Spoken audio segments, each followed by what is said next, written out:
ஆண்டவர் அந்த மரியாளுக்கு தரிசனமானார். ஏன் அந்த அம்மாவுக்கு மட்டும் அப்படி பெரிய ஒரு பாக்கியம் அப்படின்னா, அவர்கள் தான் அதிகாலையில எழுந்து ஆண்டவரை தேடி சென்றார்கள். ஆண்டவரை தேடி சென்று கல்லறையை பார்த்தா திறந்து கிடக்கு, சரீரத்தை காணும்.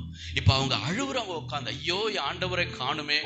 அப்பதான் ஆண்டவர் சொல்லுறார், மரியாளே அப்படின்னு கூப்பிடுறார்.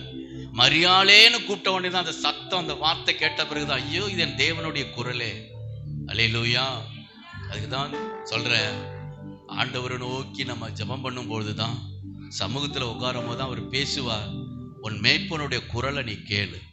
ஆடுகள் மேய்ப்பனுடைய குரலை அறிந்திருந்தாதான் அவர் நடத்துற வழியில போகும். அப்பாவுடைய குரலே எந்த குரல்னு தெரியாதா யாரு நம்மளை நடத்துறான்னு தெரியாது. மரியாள் என்று சொன்ன உடனே, இது என் தேவனுடைய குரல் அல்லவா, என் ஆண்டவருடைய குரல் அல்லவான்னு அவளை கண்டுபிடித்தாள். அல்லேலூயா.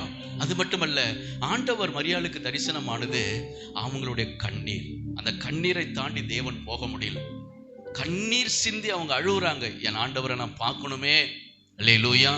நீங்க சிந்துற கண்ணீரை தாண்டி ஆண்டவர் உங்களால போகவே முடியாது. அவங்க கண்ணீருக்கு நிச்சயம் பதில் தருவா.